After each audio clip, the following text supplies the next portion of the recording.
Bonjour à tous, vous êtes ici pour le BP News, le max d'actu manga, anime et jeux vidéo de la semaine. Commençons tout de suite avec les annonces animes de la semaine. Pour ceux qui trouvent qu'il manque des annonces, j'ai fait un opus mercredi parce qu'il y avait beaucoup de choses qui étaient sorties, donc ça peut en faire partie. Du coup, sur cette deuxième partie de semaine, donc jeudi, vendredi, samedi et dimanche, les annonces que j'ai au moment où je tourne la vidéo sont déjà la sortie du trailer de la partie 2, saison 2 de Mushoku Taizen. Donc pour rappel, ça sortira en avril et ce sera de 12 épisodes. Alors dans ce petit trailer, on voit ce qui s'est passé avant le début, la rencontre entre Sylphie et notre héros, parce que je sais plus comment il s'appelle, Erudus. Entre Sylphie et Erudus, on voit la téléportation. Du coup, on voit avec l'arrivée des Sylphie. On voit aussi et on revoit leur rencontre à l'académie. Donc voilà, on va tourner encore à l'académie. Je pense qu'il y a encore pas mal de choses à régler, à faire, avant qu'ils puissent repartir en aventure, peut-être avec elle, peut-être avec Iris, peut-être, on sait pas, je me demande, il y a peut-être une partie avec la princesse, peut-être qu'il va l'aider à reprendre son trône, enfin, il y a tout un tas de choses, même par rapport à son maître, qui vont arriver normalement, donc il peut y avoir pas mal de choses intéressantes. Pour la suite des annonces, on a eu le trailer de Spice and Wolf, qui sortira en avril 2024. Alors pour faire un petit rappel pour ceux qui ne connaissent pas, donc c'est une jolie créature mi-femme mi-loup, Holo, se retrouve délaissée par des paysans de son village, pour qui les vieilles légendes ne servent plus qu'à effrayer les enfants.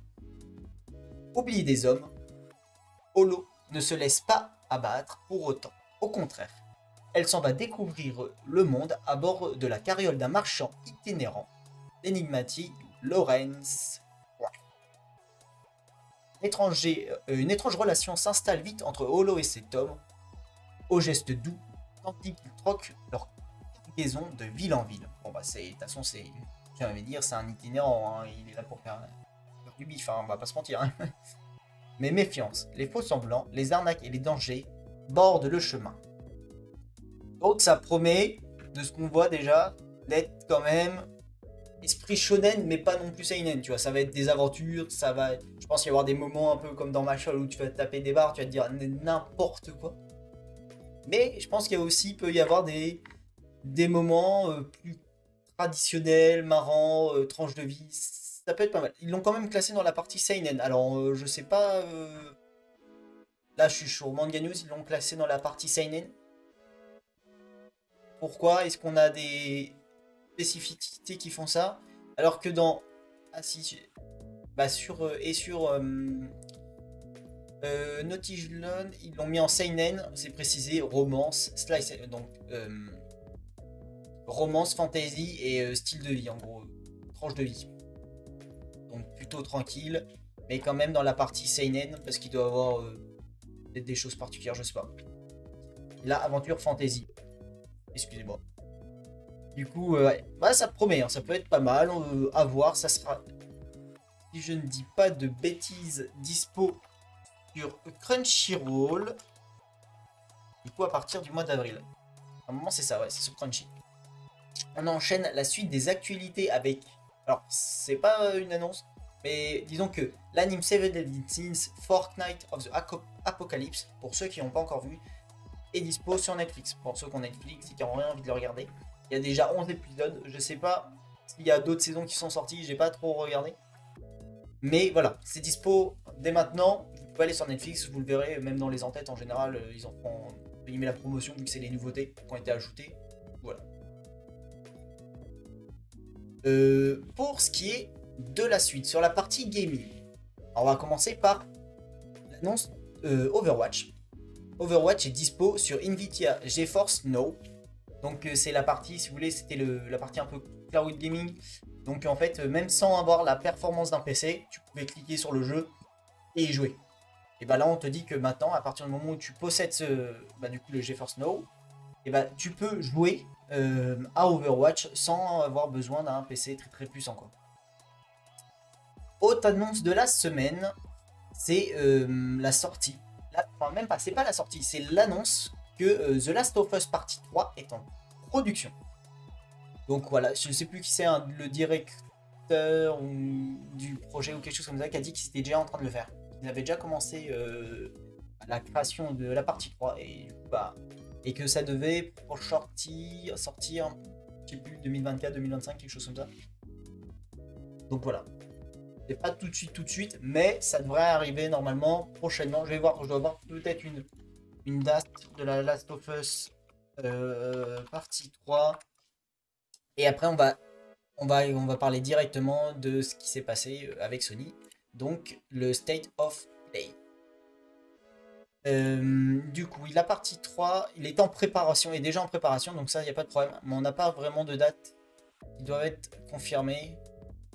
Mais oui, je pense qu'on peut l'attendre, étant donné qu'il est en préparation. C'est-à-dire qu'ils ont déjà commencé. Alors, on l'aura pas cette année parce que ça fait un peu short, je pense. Mais peut-être que d'ici l'année prochaine, ça doit être jouable. 2025. Et en plus, cette année, normalement, il devrait y avoir beaucoup d'annonces, notamment par rapport à la Nintendo Switch 2. Enfin, on l'appelle la 2 parce qu'on n'a pas encore de nom officiel. On a déjà eu des dimensions de cadran qui ont été données pour la All, la normale et peut-être la S. Enfin, le cadran LCD.